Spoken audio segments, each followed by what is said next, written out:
R1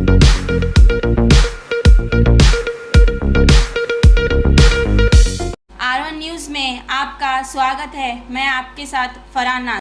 ಸಾಮಾಜಿಕ ಅವರು ಸ್ವತಂತ್ರ ಅವರು ಅಪೇಕ್ಷೆ ನಮ್ಮವರು MLA ಆಗಬೇಕು ಈ ಜಿಲ್ಲೆಯಲ್ಲಿ ಏನು ಅಂತ. ಯಾಕಂದ್ರೆ ಹಿಂದಕ್ಕೆ ಇಬ್ಬರು MLA ಇದ್ದೀವಿ ಒನ್ ಟೈಮ್ದಾಗ 2008ರಲ್ಲಿ ಇಬ್ಬರು ಶಾಬಾದಿ ಅಶೋಕ್ ಶಾಬಾದಿ ನಾನಿದ್ದೀವಿ. ಈಗ ಮುಂದೆ 2 ಸಲ ನಾನು MLA ಇದ್ದೆ, ಮುಂದೊಂದು ಸ್ವಲ್ಪ ನಿಂತು ಬಿದ್ದೆ, ಅದಕ್ಕೆ ಅವಕಾಶ ಕೊಟ್ಟಿಲ್ಲ. ಸ್ವಲ್ಪ ಅವ್ರಿಗೂ ಅಪೇಕ್ಷೆ ಇರೋದು, ಎಲ್ಲ ಸಮಾಜದವರು ಇರ್ತದೆ, ನಮ್ಮ ಸಮಾಜದವರು ಇರಬಾರ್ದಂತೇನಿಲ್ಲ. ನಮ್ಮ ಸಮಾಜಕ್ಕೆ ನೀವು ಟಿಕೆಟ್ ಕೊಡ್ರಿ, ಇಲ್ಲ ನಾವು ಮಾಡೋದಿಲ್ಲ ತಿಳಿದಿರ್ಬೋದಿಲ್ಲ ನೀವು, ಆದ್ರೆ ಅದು ಅವ್ರು ಬಿಟ್ಟ ವಿಷಯ. ನಾನು ಸಮಾಜ ಸಂಘಟನೆ ನಾನು ಹೇಳ್ಬೇಕಂದ್ರೆ ಈ ಜಾತಿ ರಾಜಕಾರಣ ಒಳಪಂಗಡ ಯಾವ ಕೂಡ ನಮ್ಗೆ ಗೊತ್ತಿರಲಿಲ್ಲ. ನಾವು ಭಾರತೀಯ ಜನತಾ ಪಕ್ಷ ದೇಶ ಸಂಘಟನೆಗೆ, ದೇಶಕ್ಕೆ ದೇಶ ಮೊದಲು ಆಮೇಲೆ ಪಕ್ಷ ಅನ್ನುವಂಥ ಸಿದ್ಧಾಂತ ಇದು ಇರೋದ್ರಿಂದ ನಾನು ಭಾರತೀಯ ಜನತಾ ಪಕ್ಷ ಕೆಲಸ ಮಾಡಿದ್ದೆ. ನನಗೆ ಗೊತ್ತಿರಲಿಲ್ಲ ನನಗೆ ಒಳಪಂಗಡಗಳು ಇತ್ತೀಚೆಲ್ಲ ಈಗ 5 ವರ್ಷನಾಗ ಒಳಪಂಗಡ ಲಿಂಗಾಯತರಿಗೆ ಮತ್ತು ಒಳಪಂಗಡ ಅನ್ನುವಂಥದ್ದು ಈಗ ಗೊತ್ತಾಗತ್ತೆ. ಅದು ತಮ್ಮ ಅನುಕೂಲಕ್ಕಾಗಿ ಕೆಲವೊಂದು ನಾಯಕರು ಬಳಕೆ ಮಾಡ್ಕೊಳಕಂತಾರೆ, ಅದು ಗೊತ್ತಿರೋ ಸಂಗತಿ ಇದೆ. ಅದು ಅವ್ರು ಮಾಡ್ಕೋಬೋದು. ನಾನು ಒಳಪಂಗಡ ಬಗ್ಗೆ ಅದನ್ನು ದುರುಪಯೋಗ ಮಾಡ್ಕೊಳಕ್ಕೆ ಹೋಗಂಗಿಲ್ಲ, ಮಾಡೋದಿಲ್ಲ. ನಮ್ಮ ಸಮಾಜದವ್ರು ಕೂಡ ಅವ್ರು ಬೇಡಿಕೆ ಇಟ್ಟಿದೆ ಅಂತ ತಪ್ಪೇನಿಲ್ಲ. ಯಾಕಂದರೆ ಈ ಸಲ ಅವಕಾಶ ಕೊಡಲಿ. ಯಾಕಂದರೆ ನಮ್ಮ ಜಿಲ್ಲೆಯಲ್ಲಿ ಕೂಡ ಲಿಂಗಾಯತ ಒಳಪಂಗಡದಲ್ಲಿ ಬಣಿತ ಸಮಾಜ ಕೂಡ ಎಲ್ಲ ಕ್ಷೇತ್ರದಲ್ಲಿ ಇದ್ದಾರೆ. ಹಿಂದೆ ನಾವು ಶಾಸಕರಾಗಿ ಕೆಲಸ ಮಾಡಿದ್ದೀವಿ, ಮಂತ್ರಿಯಾಗಿ ಕೆಲಸ ಮಾಡಿದ್ದೀವಿ. ಅದಕ್ಕೆ ನಮ್ಮ ಸಮಾಜದವ್ರು ಇದನ್ನೂ ಒಂದು ಹೋದ ವರ್ಷದಲ್ಲಿ ಯಾರೂ ಇಲ್ಲ 2 ಅವಧಿಗೆ. ಯಾಕಂದ್ರೆ ಒಂದ್ಸಲ ಬಿದ್ದೆ, ಒಂದ್ಸಲ ಒಂದ್ಸಲ ಟಿಕೆಟ್ ತಂದು 10 ವರ್ಷದವ್ರು ನಮ್ಮವ್ರು ಯಾರೂ ಇಲ್ಲಲ್ಲ ಜಿಲ್ಲೆಯೊಳಗೆ ಅನ್ನುವಂಥದ್ದು ನಮ್ಮಲ್ಲಿ ಸ್ವಾಭಾವಿಕವಾಗಿ ಅವ್ರು ಹೊರಗಿದೆ. ಅವರು ತಮ್ಮ ಅಭಿಪ್ರಾಯವನ್ನು ವ್ಯಕ್ತಪಡಿಸಿದ್ದಾರೆ. ಅದು ಅವರು ಬಿಟ್ಟಂಥ ವಿಷಯ.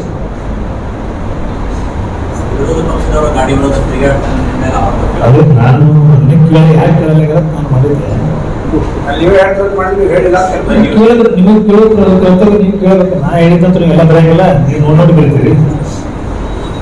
ಅದಕ್ಕೆ ವಿರೋಧ ಪಕ್ಷದವ್ರು ಗಾಡಿಯೊಳಗೆ ಅಡ್ಡಾಡ್ತಾರೆ ಏನೋ ಫೇಸ್ಬುಕ್ ಹಾಕಿರ್ತೀವಿ. ಆ ಗಾಡಿ ನಂದಲ್ಲ, ಅದು ಸಾಧ್ಯ. ಅದು ವಿರೋಧ ಪಕ್ಷದವ್ರು ಅಲ್ಲ, ಅದು ನನ್ನ ಸ್ನೇಹಿತರು. ಅನಿಲ್ ಅನ್ನುವಂಥ ನಮ್ಮ ಸ್ನೇಹಿತರು, ಅನಿಲ್ ಅವಳೆ ಅನ್ನುವಂಥ ಸ್ನೇಹಿತರು. ಅವರು ಈಗ ಯಾರು ಕಾಂಗ್ರೆಸ್ ಮುಖಂಡರಲ್ಲ, ಅವ್ರ ಕಡೆ ಪರಿಚಯ ಮಾಡ್ಯಾರ. ಅವ್ರ ಹೆಸರು ಮಾಡ್ಕೊಂಡಿಲ್ಲ ಅಷ್ಟೇ. ಅದು ಅನಿಲ್ ಅವಳೆ ಅನ್ನುವಂಥವ್ರು ಇವತ್ತಿಗೆ ಕೊಂಡು ಹೋದ್ರೆ ಅವ್ರು ನಿಮಗೆ ಸಿಗ್ತದದು. ಅವ್ರು ನನಗೆ ಎಮರ್ಜೆನ್ಸಿ ಎಲ್ಲೇ ಹೋಗಲಾಗಬೇಕಾಯ್ತು, ನನ್ನ ಗಾಡಿ ಇರಲಿಲ್ಲ. ನಾನು ಸ್ವಲ್ಪ ಗಾಡಿ ನೀವು ಕೊಟ್ಟು ಕಳಿಸ್ರಿ, ಎಲ್ಲೇ ಒಂದು ಕಡೆ ಊರಿಗೆ ಹೋಗಬೇಕಾದ್ರೆ ಅರ್ಜೆಂಟ್ ಕೆಲಸ ಕೊಟ್ಟು ಕಳಿಸಿದ್ರು, ಹೋಗಿದ್ದೆ. ಆಯ್ತು, 3rd ಕ್ಲಾಸ್ ನಾನು ಅದು ಸಣ್ಣನೂ ಇಲ್ಲ. ಮತ್ತು ನಾನು ಏನಾದರೂ ಹಂಗೆ ಮಾಡಬೇಕಾಗಿತ್ತು ಅಂದ್ರೆ ನಾನು ಅಷ್ಟೇನು ದೊಡ್ಡ ಓಪನ್ನಾಗಿ ಯಾರ್ದಾರ ವಿರೋಧ ಪಕ್ಷ ಗಾಡಿ ತೊಗೊಂಡು ಅಡ್ಡಿ ಸಿಕ್ಕೊಂಡ್ಬಿಡಕ್ಕೆ ದೊಡ್ಡನೂ ಇಲ್ಲ. ಅದನ್ನು ಅರ್ಥ ಮಾಡ್ಕೋಬೇಕು. ಎದುರು ಟೀಕೆ ಮಾಡಕ್ಕೆ ನಂದು ಇನ್ನೂ ತನ ಎಲ್ಲರೂ ಹುಡುಕಾಡಕ್ಕೆ ಏನೂ ಸಿಗಲಾಗ್ಯದ, ಅವ್ರಿಗೆ ಏನೂ ಸಿಗಲಾಗ್ಯದ. ಸಣ್ಣ ಇಂಥ ಯಾವರೇ ನಾನು ಹೇಳಿಲ್ಲ ಅಷ್ಟೇನು ಅವ್ರು ಏನು ಮಾಡ್ತಾರೆ, ಅವ್ರ ಉದ್ಯೋಗ ಯಾರು ದುಡಿಯೋದ, ಅವ್ರ ಪಾರ್ಟ್ನರ್ ಯಾರು ಅಂತ ಲಾಸ್ಟ್ ಟೈಮ್ ಪಚ್ಮೆಂಟ್ ಹೇಳಿಲ್ಲ. ಅದಕ್ಕೆ ಏನಾದರೂ ಕೌಂಟ್ರ್ ಕೊಡಬೇಕಾಗಿತ್ತು, ಯಾರು ಕೊಟ್ಟಿಲ್ಲಲ್ಲ ಅಂತ. ಅವ್ರ ಅಭಿಮಾನಿಗಳಿಗೆ ಕೊಡಲಿ, ಅವ್ರ ಕೊಡ್ಬೇಕಾಗಿತ್ತು. ನಗರ ಕ್ಷೇತ್ರದಿಂದ ಪ್ರಚಾರ ಇಲ್ಲ, ನನಗೆ ಅವರು ನೋಡಿ ಅಸಲಿಗೆ ಇನ್ನೂ ತನ ನಾನು ಕರೆದೇ ಇಲ್ಲ. ಇನ್ನೂ ತನ ಹೇಳ್ಬಿಡ್ತೀನಿ, ನಾನು ಪೂರ ಹೇಳ್ಬಿಡ್ತೀನಿ, ಇನ್ನೂ ತನ ಕರೆದಿಲ್ಲ. ಮತ್ತು ಭಾಳ ದೊಡ್ಡ ಸ್ಟಾರ್ ಪ್ರಚಾರಕರು ಅವರೇ 108 ಮಂದಿಗೆ ಯಾರು ಕರ್ಕೊಂಡಾಗ ಅವ್ರ ಮತ್ತೊಬ್ಬರ ಅವಶ್ಯಕತೆ ಬಿಡಂಗಿಲ್ಲ. ನನಗೆ ಕರೆದಿಲ್ಲ, ನಾನು ಹೋಗಂಗಿಲ್ಲ ಪ್ರಚಾರ. ಯಾಕಂದ್ರೆ ಅಷ್ಟು ಇದು ಲಂಚಿಗೆಟ್ಟು ಅವ್ರು ಕರೀತಾರೆ ಹರಿನೋಡ್ಬೇಕು ನೋಡಕ್ಕೆ ನನಗೇನು ಇದು ಇಲ್ಲ. ಯಾಕಂದ್ರೆ ನಾನು ಬೇರೆ ಕ್ಷೇತ್ರಕ್ಕೆ ಕರೆದ್ರೆ ನೀನು ಬೂಸ್ನೂರು ಬೆಳಗ್ಗೆ ಕರೆದಿದ್ರು, ಮತ್ತೆ ಬೂಸ್ನೂರು ಕರೆದಿದ್ರು, ನಾಮಪತ್ರ ಸಲ್ಲಿಸ್ಲಿಕ್ಕೆ ಬರೋದು ಹೋಗಿದ್ದೆ. ಅವ್ರ ಅವಶ್ಯಕತೆ ಇವ್ರ ಅವಶ್ಯಕತೆ ಇಲ್ಲ, ನಂದು ಅವಶ್ಯಕತೆ ಇಲ್ಲ, ನಾನು ಫಾಲೋವರ್ಸ್ ಅವಶ್ಯಕತೆ ಇಲ್ಲ. ಬಹುತೇಕ ನಾನು ಫಾಲೋವರ್ಸ್ ಹೋಗಿ ಯಾರು ಕರೆದಿಲ್ಲ, ನಾಮಿನೇಷನ್ ಕರೆದಿಲ್ಲ, ಮೀಟಿಂಗ್ ಕರೆದಿಲ್ಲ, ಕಚೇರಿ ಓಪನಿಂಗ್ ಕರೆದಿಲ್ಲ, ಎಂತೂ ಕರೆದಿಲ್ಲ. ಅಂದ್ರೆ ನಾವ್ಯಾಕೆ ಹೋಗ್ಬೇಕು, ಏನು ಹರ್ಕತ್ತಿಲ್ಲ, ಏನು ಅವಶ್ಯಕತೆ ಇಲ್ಲ. ನಾವು ಬೇರೆ ಕಡೆ ನೀವು 8 ಕ್ಷೇತ್ರದಲ್ಲಿ 7 ಕ್ಷೇತ್ರ ಓಪನ್ ಆಗಿ ಕರಿತಿರ್ತಾರೆ. ಕೆಲವೊಂದು ಕಡೆ ಎಲ್ಲಿ ಕರೀತಾರೆ ಅಲ್ಲಿ ಕೆಲಸ ಮಾಡ್ತೀನಿ, ಅಲ್ಲಿ BJP ಮಾಡ್ತೀವಲ್ಲ. ಇಲ್ಲಿ ಅವ್ರಿಗೆ ಅವಶ್ಯಕತೆ ಇಲ್ಲ, ಅವ್ರ ಶಕ್ತಿ ಭಾಳ ದೊಡ್ಡದೈತಿ. ಅವ್ರ ಸಿದ್ಧಶ್ರೀ ಬ್ಯಾಂಕ್ ಅದ, ಸ್ಟಾಫ್ ಅದ, ಅವ್ರೆಲ್ಲಾನು ಐತಿ ಅವ್ರಿಗೆ. ಅದಕ್ಕೆ ಅವ್ರಿಗೆ ನಮ್ಮಿಂದ ಏನಾಗೋದು ಲಾಸ್ಟ್ ಟೈಮ್ ಹೇಳ್ಯಾರ, ಅವ್ರಿಗೆ ನನಗೆ ಏನಾಗೋದಿಲ್ಲ ತಿಳಿದ್ರು ನೆನಪಿಲ್ಲ, ಘೋಷಣೆಗಳು ಇರೋದು. ಅದಕ್ಕೆ ನಮ್ಮ ಅವಶ್ಯಕತೆ ಇಲ್ಲ ಅವ್ರಿಗೆ. ನಾವು ಯಾಕೆ ಕೆಲಸ ಮಾಡಬೇಕು, ನಾವು ಮಾಡೋದಿಲ್ಲ. ಈಗ ಮುಂದೆ ಕರೆದ್ರು ಮಾಡೋದಿಲ್ಲ. ಇನ್ನು ಯಾವುದೇ ಮುಖಂಡ ಕರೆದ್ರು, ಯಾವುದೇ ದೊಡ್ಡ ಮುಖಂಡ ಕರೆದು ನಾನು ಬಂದು ಇಲ್ಲಿ ಬಿಜಾಪುರ ಕೆಲಸ ಮಾಡೋದಿಲ್ಲ. ಇದು ನನ್ನ ಫೈನಲ್ ಡಿಸಿಷನ್. ಯಾರಿಗೆ ಮನವೊಲಿಸಕ್ಕೆ ಪ್ರಯತ್ನ ಮಾಡೋರು, ಆಸೆ ಅನ್ನೋದ್ರು ಕೂಡ ಅದಕ್ಕೆ ನಾವು ಬಗ್ಗು ಮನುಷ್ಯನೂ ಅಲ್ಲ.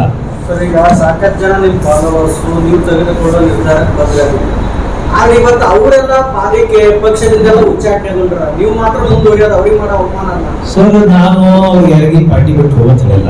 ಅಲ್ಲ, ಅವ್ರು ಉಚ್ಚಾಟನೆ ಮಾಡಿದಾರೆ, ಹೋಗಿಲ್ಲ ಅವರು. ಅಲ್ಲ ಹೋಗತ್ತಿಲ್ಲ. ಅವ್ರು ಟಿಕೆಟ್ ಕೇಳಿರೋರ್ಗೆ ಏನೇ ಆದಕ್ಕೆ ಅವ್ರು ಒಂದೇನೋ ನಿರ್ಧಾರ ತಗೊಂಡವ್ರು. ನಮಗೂ ಆ ನಿರ್ಧಾರ ತಗೋಬೋದಿತ್ತು ದೊಡ್ಡ. ನಮ್ಗೆ ಇನ್ನೂ ಜನಬೇಕಲ್ಲ, ಇನ್ನೂ ಕೇಳ್ತಾರೆ, ನಿಂದಿರ್ಬೇಕಾಗಿದ್ರಿ, ನಾನು ಹಿಂಗೆ ಊಟ ಹಾಕಿ ಅಂತ ಹೇಳ್ತಾರೆ. ಅದಕ್ಕೆ ನಮ್ಗೆ ಯಾಕೋ ಮನಸ್ಸು ಒಪ್ಪಿಲ್ಲ. ಯಾವುದೋ ಒಂದು ಕಾರಣಗಳಾಗಿ ಬಟ್ಟಿ ನಾನು ಯಾರೋ ಹಿರಿಯರ ಸಲಹೆ ಪಕ್ಷದವರ ಏನೋ ಆಸೆಗಳಿಗೆ ಯಾವ ಇವು ಕೊಟ್ಟಿಲ್ಲ ನನಗೇನು. ಆಶ್ವಾಸನೆ ಕೊಟ್ಟಿಲ್ಲ. ನಾನೇನು ಆಶ್ವಾಸನೆಗೆ ಕೊಡಲಿ ಮಾಡಲಿ ಅಂತ ನಿರೀಕ್ಷೆ ಮಾಡೋದಕ್ಕೆ ವ್ಯಕ್ತಿನೂ ಅಲ್ಲ.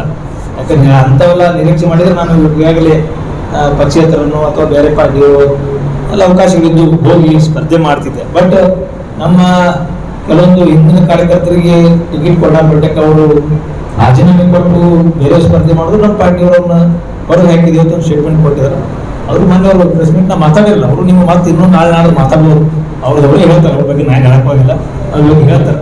ಅದಕ್ಕೆ ಈ ರೀತಿ ಇರೋದ್ರಿಂದ ನಾನು ಇಲ್ಲಿ ಏನು ಅವಶ್ಯಕತೆ ಇಲ್ಲ, ಇಲ್ಲಿ ನಾನು ಅವ್ರು ಕರೆದಿಲ್ಲ, ನಾವು ಹೋಗುವಂಥದ್ದು ಪ್ರಶ್ನೆ ಬರೋಂಗಿಲ್ಲ.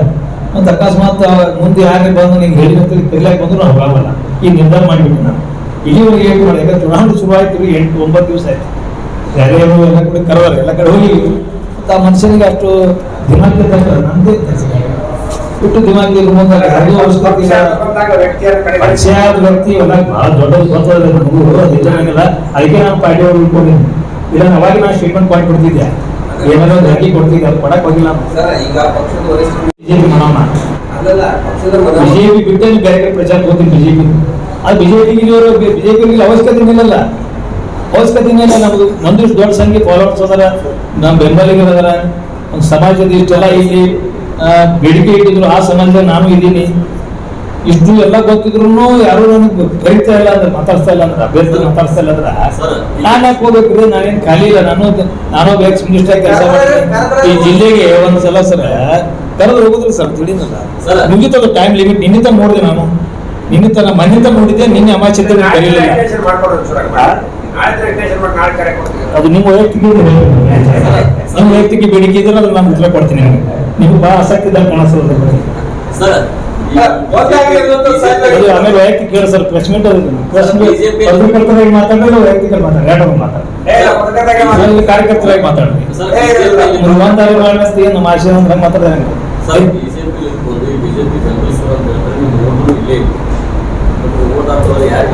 ಅವ್ರು ಮರ್ಜಿರಿ. ನಾನು ಏನ್ ಹೇಳ್ತೀನಿ, ನಾನು ವೋಟ್ ಹಾಕಿ ಬೇಡ ಆಗ್ತಿಲ್ಲ.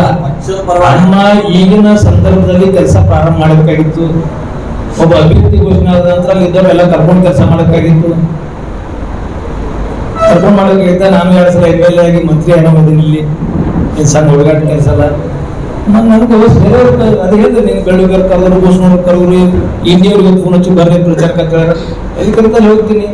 ಮತ್ತು ಹಿರಿಯ ದಿಮಾಕದ ಇಲ್ಲಿ ಯಾಕೆ ಕರಿಬೇಕಾದ್ರೆ ಬಿಡ್ಲಿ, ಇನ್ನು ಮುಂದೆ ಹೋಗಿಲ್ಲ, ಇನ್ನು ಮುಂದೆ ಹೋಗುವಂಥ ಪ್ರಶ್ನೆ ಬೆಳಗಿಲ್ಲ. ಯಾಕಂದ್ರೆ ಅಷ್ಟು ತೀರಾ ಇದ್ರ ಲೆವೆಲ್ದಾಗ ಹೋಗಿ ನಾನು ಚುನಾವಣೆ ಮಾಡಬೇಕನ್ನೋದಲ್ಲ. ನಾನು ಸ್ವತಂತ್ರ ಈ ಕ್ಷೇತ್ರದಾಗ, ನಮ್ಮ ಫಾಲೋವರ್ಸು ಸ್ವತಂತ್ರ ಅದಾರ. ಬಿಜೆಪಿ ಬಂತಂದ್ರೆ ನಾನು ಹೇಳಿ ಬಾಗೇವಾಡಿಗೆ ಹೋಗಿದ್ದೆ, ಈ ಸಿಂಧಿಗೆ ಹೋಗಿನಿ, ಇಂಡಿಗೆ ಹೊಂಟಿ, ನಾಡಿದ್ದು ಮುದ್ದೇಳಕ್ಕೆ ಹೋಗ್ತೀನಿ, ಎಲ್ಲಿ ಕರಿತಾರೆ ಹೋಗ್ತೀನಿ, ಆರಾಮಾಗಿ ಕೆಲಸ ಮಾಡ್ತೀನಿ. ಸಂಬಂಧ ಐತಿ ಇಲ್ಲದ ಹೇಳತ್ತಿಲ್ಲ. ನಾನು ಇಲ್ಲಿ ಕೆಲಸಕ್ಕೆ ಹೋಗಿ ಅವಶ್ಯಕತೆ ಇಲ್ಲ, ನಾನು ಹೋಗಂಗಿಲ್ಲ, ಇದು ಹೇಳ್ತೀನಿ. ಸರ್, ಈಗ 30 ವರ್ಷಕ್ಕಿಂತ ಹೆಚ್ಚು ಕಾಲ ದುಡಿದವರು ಜಗದೀಶ್ ಶೆಟ್ಟರ್ ಇರ್ಲಿ, ಸೌದಿ ಅವರು ಇರ್ಲಿ, ಅವ್ರ ಪಕ್ಷ ಬಿಟ್ಟು ಅದು ನಿಮ್ ವೈಯಕ್ತಿಕವಾಗಿ ಅದು ಅವ್ರಿಗೆ ಅನ್ಯಾಯ ಅಂತ ಹೇಳ್ತಿರೋ ಇಲ್ಲ? ಜಗದೀಶ್ ಶೆಟ್ಟರು ಅವ್ರ ನಿರ್ಧಾರ, ಅವ್ರ ಲೆವೆಲ್ ನಾನು ಲೆಕ್ಕ. ಅವ್ರು ಮುಖ್ಯಮಂತ್ರಿ ಆದವರು. ಲಕ್ಷ್ಮಣ ಸವದಿ ಅವರು ಉಪಮುಖ್ಯಮಂತ್ರಿಯಾಗಿ ಅವ್ರು ದೊಡ್ಡ ಲೆವೆಲ್ದಾಗ ಹೋದಾಗ ಅವ್ರ ಉತ್ತರ ಯಡಿಯೂರಪ್ಪನವರು ಅವರು ಇದೇ ಮಾತಾಡತ್ತಲ್ಲ, ಮೀಡಿಯಾದಾಗ ನೋಡ್ತಿರಲ್ಲ. ಯಾಕೆ ಅದ್ರ ಬಗ್ಗೆ ಚರ್ಚೆ ಸರ್? ಸ್ಟಾರ್ಟಿಂಗ್ ಹೇಳಿನಿ, ನನಗೆ ನಿರೀಕ್ಷೆ ಇತ್ತು. ನನಗೆ ನಿರೀಕ್ಷೆ ತಕ್ಕ ನನಗೆ ಇರುವಾಗಿಲ್ಲ. ನನಗದು ತೊಂದರೆ ಇತ್ತು ನನ್ನ ಮನಸ್ಸಿಗೆ. ನನ್ನ ನಿರೀಕ್ಷೆ ವಿಷಯ ಹೇಳಿಲ್ಲ. ಎಲ್ಲೋ ಒಂದ್ ಕಡೆ ಈಗ ಜಗದೀಶ್ ಶೆಟ್ಟರು, ಲಕ್ಷ್ಮಣ ಸವದಿ ಪರಿಸ್ಥಿತಿನೇ ಅಪೋಪತನ ಶಕ್ತಿ ಅಲ್ವಾ? ಅವರಿಗಾದ ಅನ್ಯಾಯ ನಿಮಗೂ ಆಗಿದೆ ಸರ್. ಪಕ್ಷ ಅರ್ಥ ಮಾಡ್ಕೋಬೇಕು ಏನಾಗಿದೆ ಅನ್ನುವಂಥದ್ದು. ಇಷ್ಟಾದ್ರೂ ನಾನು ಇಲ್ಲೇ ಇದ್ದೀನಿ ಅನ್ನುವಂಥದ್ದು ಅವರಿಗೆ ಗೊತ್ತಾಗಿದೆ. ನಾನು ಎಲ್ಲ ರೀತಿ ಚಟುವಟಿಕೆ ಬೇರೆ ಬೇರೆ ಕ್ಷೇತ್ರದಲ್ಲಿ ಮಾಡ್ತಾ ಇದ್ದೀನಿ. ಆದರೂ ಅವ್ರಿಗೆ ನನಗೆ ಮಾತಾಡಿಸ್ಲಿ, ನನಗೆ ಕರೀಲಿ, ನನಗೆ ಏನಾದರೂ ಆಶ್ವಾಸನೆ ಕೊಡಲು ಅನ್ನುವಂಥದ್ದು ಇಲ್ಲ. ಯಾಕಂದ್ರೆ ನಾನು ಭಾರತೀಯ ಜನತಾ ಪಕ್ಷ ಬಹಳಷ್ಟು ಪ್ರಾಮಾಣಿಕವಾಗಿ ಕಾರ್ಯಕರ್ತನ ಕೆಲಸ ಪ್ರಾರಂಭ ಮಾಡಿದ್ದೆ. ಕೆಲಸಕ್ಕೆ ಬಂದಾಗ ಏನು MLA ಆಗಕ್ಕೆ ನಿರೀಕ್ಷೆ ಇರಲಿಲ್ಲ. ಏನೋ ನನ್ನ ಸುದೈವ, ನನ್ನ ಕಾರ್ಯಕರ್ತರು, ನಮ್ಮ ಹಿತೈಷಿಗಳು ಎಲ್ಲ ಬೆಂಬಲ ಕೊಟ್ಟರು, ಪಕ್ಷ ಅವಕಾಶ ಮಾಡಿಕೊಟ್ಟು MLA ಮಂತ್ರಿ ಆಗಿದೆ. ಆದ್ರೆ ನನ್ನ ಗುರಿ ಪಾರ್ಟಿಗಳು ಬಂದು MLA ಆಗಬೇಕು, ಮಂತ್ರಿ ಆಗಬೇಕು. ಯಾರು ನಮ್ಮ ಮನೆಯಾಗ ಇದಕ್ಕೆ 2-3 ಸಲ ನಿಂತು ಬಿದ್ದಿದ್ರು, ಅವ್ರು ಆಚೆ ತೀರಿಸ್ಬೇಕಂತ ಕೆಲವರು ಬಂದಿರ್ತಾರೆ. ಹಾಗೇನು ನಂದಿಲ್ಲ. ಪಕ್ಷನೇ ನಂದು ನಂಬ್ಕೊಂಡು ದೇಶ ಮೊದಲು ಅನ್ನುವಂಥದ್ದು ಏನಿದೆ ಘೋಷಣೆ ಇತ್ತು, ಅದು ನಂಬ್ಕೊಂಡು ನಾನು ಪಾರ್ಟಿ ಬಂದಿದ್ದೆ. ಏನು ಹೇಳಿದ್ರು ಸರ್, ಯಾರು ನನ್ನ ಮಾತಾಡ್ಸಕ್ ಹೋಗಿಲ್ಲ, ನಾನು ಕೇಳಕ್ ಹೋಗಿಲ್ಲ ಅವರಿಗೆ. ಏನು MLC ಮಾಡ್ತೀನಿ ಅಂತ ಹೇಳಿಲ್ಲ, ಅವ್ರ ಬಂಧುಗಳಿಲ್ಲ, ನನಗೆ ಕೇಳಂಗಿಲ್ಲ. ಈ ಎಲೆಕ್ಷನ್ ಮುಗಿದ ನಂತರ ಯಾವುದೇ ಷರತ್ತು ಇನ್ನೂವರೆಗೆ ಬಂದು ನನಗೆ ಯಾವ ಮುಖ್ಯಮಂತ್ರಿ ಯಡಿಯೂರಪ್ಪನವ್ರು ಯಾರು ಫೋನ್ ಮಾಡಿಲ್ಲ. ಏನಪ್ಪ ಹಿಂಗಾಗ್ಯದ ಸಮಾಧಾನ ಮಾಡಕ್ಕೂ ಯಾರು ಪ್ರಯತ್ನ ಮಾಡಿ, ಅದು ಅವಶ್ಯಕತೆ ಇಲ್ಲ. ನಿರೀಕ್ಷೆ ನಾನು ಒಬ್ಬ ಕಾರ್ಯಕರ್ತರಿಗೆ ಇಂಥವ್ರು ನಿರೀಕ್ಷೆಗಳ ಅವಶ್ಯಕತೆ ಇಲ್ಲ. ಪ್ರಾಮಾಣಿಕವಾಗಿ ಕೆಲಸ ಮಾಡೋನಿಗೆ ಯಾರೇ ಫೋನ್ ಹಚ್ಚಲಿ ಸಮಾಧಾನ ಮಾಡಲಿ ಅನ್ನುವಂಥದ್ದು ಅಷ್ಟು ಕರೆಕ್ಟಸಿಗೆ ವಯಸ್ಸವನ್ನ ಅಲ್ಲ. ಯಾಕಂದ್ರೆ ನಿಮ್ಗೆಲ್ಲ ಗೊತ್ತ ಸರ್ ನಾನು ಸ್ವಭಾವ ಹೆಂಗನು, ನಾನು ಯಾರೇ ಬಂದು ರಬ್ಬಿಸ್ಲಿ, ಯಾರು ಬಂದು ಯಾರು ಸಣ್ಣವ್ರು ಏನಲ್ಲ, ನಾನು ಮನಸ್ಸಲ್ಲಿ ವಿಚಾರ ಮಾಡೋ ಎಲ್ಲ ರೀತಿ ಪ್ರಯತ್ನ ಮಾಡಿ ಮಾಡಿ ಮಾಡಿ ಇಲ್ಲೇ ಕೆಲಸ ಮಾಡಿಸ್ಬೇಕು ಅನ್ನಿಸ್ತು, ಇಲ್ಲೇ ಕೆಲಸ ಮಾಡಕ್ಕೆ ಪ್ರಾರಂಭ ಮಾಡಿ ಅಷ್ಟೇ.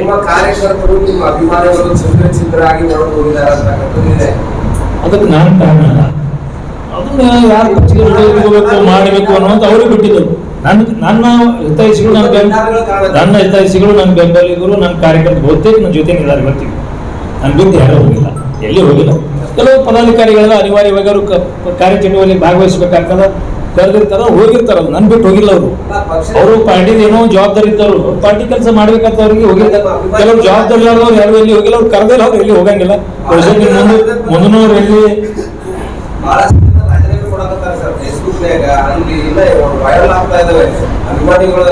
ಅದು ನಾಳೆ ಯಾರೋ ಜಿಲ್ಲಾಧ್ಯಕ್ಷರು ಪಾರ್ಟಿ ಮೀಟಿಂಗ್ ಅಂತ ಅವಾಗ ಕೇಳೋದು, ನನಗೆ ಕೇಳೋದಲ್ಲ, ಅವ್ರು ಹೇಳ್ತಾರೆ.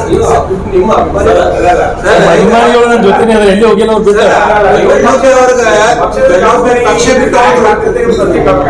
ಬೆಳ್ಳುಂಬಿ ಪಕ್ಷ ಬಿಟ್ಟು ಹೋದ್ರು, JDS ನಿಂತರು, ಮತ್ತವ್ರು ವಾಪಸ್ ಬಿಜೆಪಿ ಕರ್ಕೊಂಡು ಟಿಕೆಟ್ ಕೊಟ್ರು. ಯತ್ನಾಳ ಪಕ್ಷದಿಂದ ಕಿತ್ತಾಕಿದ್ರು, ತಗೊಂಡ್ರು. ನಿಮ್ಮ ಪಕ್ಷ ಎಂದೂ ಬಿಟ್ಟಿಲ್ಲ, ಮತ್ತೆ ನಿಮ್ಮ ಟಿಕೆಟ್ ಕೊಟ್ಟಿಲ್ಲ ಅಂದ್ರೆ ಅದು ಯಾವ ರೀತಿ ಇದು ಸರ್?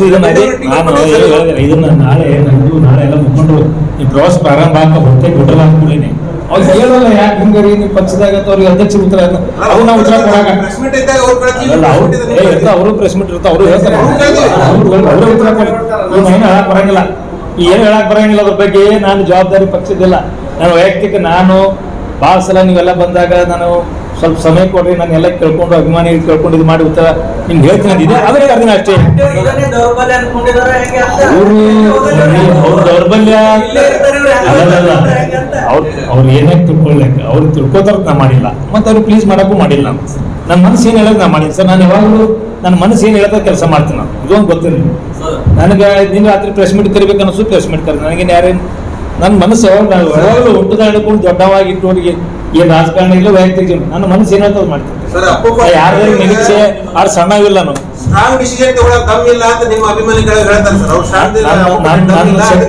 ನನ್ನ ದಮ್ಮ ಶಕ್ತಿ ನೋಡಿ ನಾನು ಬೆನ್ನ ಹತ್ತಾರ ಸರ್. ಇಲ್ಲ ಸುಮ್ಮನೆ ಬೆನ್ನ ಹತ್ತಿದ್ದಿಲ್ಲ. ಅಧಿಕಾರಿಗಳು 10 ವರ್ಷ ಇದ್ರು 100,000 ಸಾವಿರಾರು ಜನ ಕಾರ್ಯಕರ್ತರ ಜೊತೆ ಅದ್ರ ಅಂದ್ರೆ ನನ್ನ ಮ್ಯಾಗ ವಿಶ್ವಾಸ ಇಟ್ಟು ಬೆನ್ನ ಹತ್ತಿದ್ರು. ಅವ್ರು ಅಧಿಕಾರ ಸಂಬಂಧ ಬೆನ್ನ ಹತ್ತಿಲ್ಲ, ನನ್ನ ಎದುರು ಸಂಬಂಧ ನಾ ಧೈರ್ಯದ ಮದಿನಿ ತಿಳ್ಕೊಂಡು ಬೆನ್ನ ಹತ್ತಿರ. ನಾ ಧೈರ್ಯನ ಇಟ್ಕೊಂಡಿದ್ದೀನಿ, ಮುಂದಿನ ಕೂಡ ನನ್ನ ಧೈರ್ಯ ಕಂಟಿನ್ಯೂ ಆಗ್ತದೆ. ಮುಂದಿನ ಸಲ ತಪ್ಪಂದ್ರೆ ಅವಾಗ ಹೇಳ್ತೀನಿ ಸಾಕಿ. 5 ವರ್ಷ ಅದು ಮುಂದೆ ಶಿವಾಯ ನೋಡ್ರಿ ಒಳಗೊಂದು ಅದಕ್ಕೆ ಕೇಳ್ರಿ. ನೀ ಏನು ಉತ್ತರ ಬೇಯಿಸಿ ನನಗೆ ಗೊತ್ತ ಹೇಳಂಗಿಲ್ಲ. ನಿಮ್ಗೆ ಕೇಳ್ರಿ. ನನಗೊಂದೊಂದ್ಸಲ ಎಷ್ಟು ಬೇಸರ ಆಗಿದ್ದ ಮನ್ಸಿಗೆ. ನಾನು ಸುಮ್ಮನೆ ನಾನು ಜೀವನದಾಗ ನನಗೆ ಯಾರ್ದಾಗ ಉಳ್ಕೆಯವ್ರು ರಾಜಕಾರಣದಿಂದ ಕಳ್ಬೇಕು ಕಣ್ಣಾಗಿ ನಿಂತಿರೋದು, ಅಳುದು, ದುಃಖ ಪಡಿಸೋದು ನನ್ನ ಜೀವನ. ನಾನು ಅಳುದು ದುಃಖ ಪಡೋದು ಮಾಡೋಕ್ಕಾಗಲ್ಲ. ನನ್ನ ಕಡೆ ಇಲ್ಲೇಲ್ಲ. ನಾನು ಧೈರ್ಯದ ಮದಿನತೆ ಗಟ್ಟಿದಿನ ಎಂದರೆ ಹತ್ತು ನೋಡ್ರಿ ಏನೇ ಇಲ್ಲ ರೀ. ನನಗೂ ಮನಸ್ಸಿನಾಗ ಅನಿಸ್ತು ಸಲ ರಾಜಕಾರಣ ವ್ಯವಸ್ಥೆಯಿಂದ ಹೊರಗೆ ಹೋಗ್ಬೇಕು ಅಂತ ಅನ್ಸಾತಿತ್ತು. ಇಲ್ಲ ನನಗೆಲ್ಲ ಅವರು ಏನೋ ಇಷ್ಟು ನೋಟ್ಸ್ ಮಾಡ್ಕೊಂಡು ಬಂದೀವಿ, ಇಷ್ಟೆಲ್ಲ ಫಾಲೋವರ್ಸ್ ಅದರ, ಇಷ್ಟು ಅಭಿಮಾನಿಗಳದಾರ. ನಾನು ಒಬ್ಬನೇ ನಿರ್ಧಾರ ತೊಗೊಂಡ್ರೆ ಮತ್ತು ಬೇರೆಯವ್ರಿಗೆಲ್ಲ ಹಿನ್ನಡೆ ಆಗ್ತಂತ ತೊಂದರೆ ಆಗ್ತಂತ ತಿಳ್ಕೊಂಡು ಇತ್ತು. ನಾನು ಅದೇನು ಇಲ್ಲ ನನಗೆಲ್ಲ.